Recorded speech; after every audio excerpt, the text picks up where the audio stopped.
हाँ जी दोस्तों, स्वागत है आप लोगों का लेखांकर विद्यापीठ के यूट्यूब चैनल में एक और नए वीडियो में, जहाँ पे मैं आप लोगों को एसएसटी के कॉन्सेप्ट समझाऊंगा। इस चैनल में आप लोगों को science, SST, English, maths, 9th and 10th की वीडियोस मिलेंगी जो आप लोगों को कॉन्सेप्चुअल स्टडीज प्रोवाइड करेगी और आपके कॉन्सेप्ट को और क्लियर करेगी।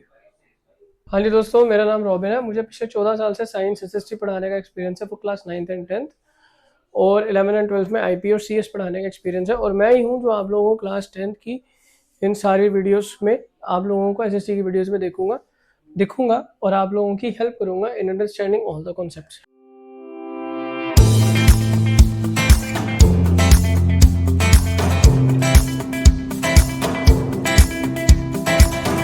तो हमने पिछले वीडियो में श्रीलंका के मेजोरिटेरिज्म की बात करी थी। हमने ब्रसल्स और श्रीलंका के बारे में पढ़ा था, एथनिसिटी ग्रुप के बारे में, उनका साइज क्या है, उनकी पॉपुलेशन क्या है और कैसे उनकी पॉपुलेशन बटी हुई है। याद रखना, वो एग्जाम में आएगा जरूर, इंपॉर्टेंट क्वेश्चन में से एक होता है ये।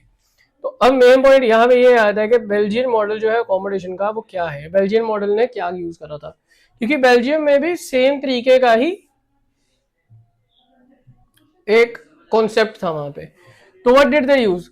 तो बेल्जियम के जो लीडर थे उन्होंने अमेंड करा था अपना कॉन्स्टिट्यूशन 4 बार। कितनी बार? 4 बार, ताकि वो अकोमोडेट कर सके डाइवर्सिटी को, जो 1970 से 1993 में था।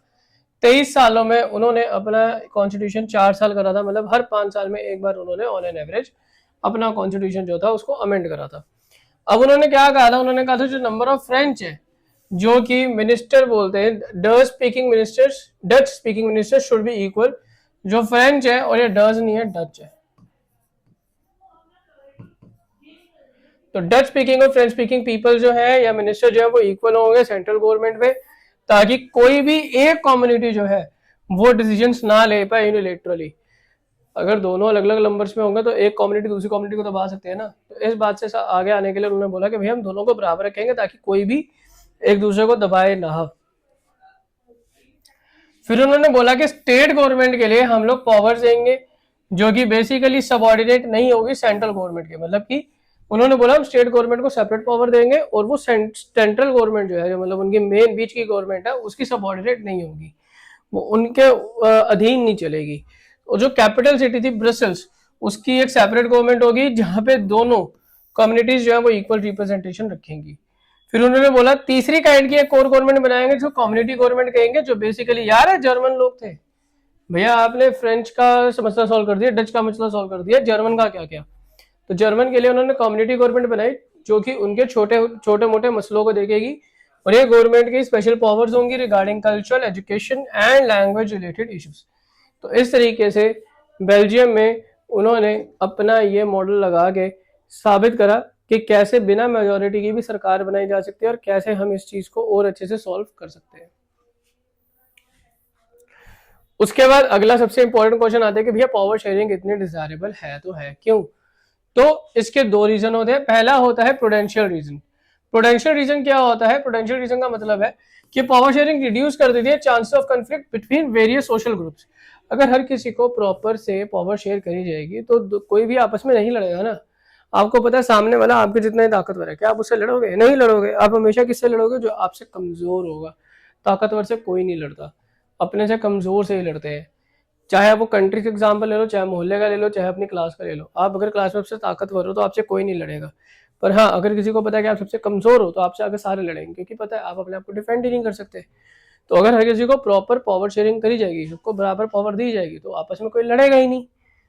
उसके बाद ये एक और तरीका बहुत अच्छा है इंश्योर करने का कि पॉलिटिकल स्टेबिलिटी रहे कंट्री में, और पावर शेयरिंग जो है वो बेटर आउटकम्स भी लेके आती है। कैसे लेके आती है? ये जब हम आगे आउटकम्स ऑफ डेमोक्रेसी पढ़ेंगे तो उसमें हम पढ़ेंगे कि कैसे पावर शेयरिंग अच्छे आउटकम्स लेकर आती है।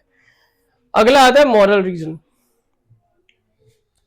ये राइट है सिटीजन्स का कि वो लोग कंसल्ट करे जाएं कि कैसे उनको गवर्न करा जाए। तो ये हो जाता है इनका मॉरल रीजन, जो आपकी मोरालिटी पे आता है कि होना चाहिए, मॉरली करेक्ट है। पावर शेयरिंग स्पिरिट है डेमोक्रेसी की, तो इसलिए भी पावर शेयरिंग करी जानी चाहिए। बिना पावर शेयरिंग के डेमोक्रेसी चल ही नहीं सकती है। तो आई होप सो कि आप लोगों के दोनों रीजंस समझ में आए होंगे। और इसी के साथ हम अगले टॉपिक पे चलते हैं, that is different forms of power sharing, जो कि बहुत इंपॉर्टेंट है, ये एग्जाम में आता ही आता है। पावर शेयरिंग कैसे कैसे होती है? पावर शेयरिंग दो लेवल्स में हो सकती, दो तरीकों से हो सकती है।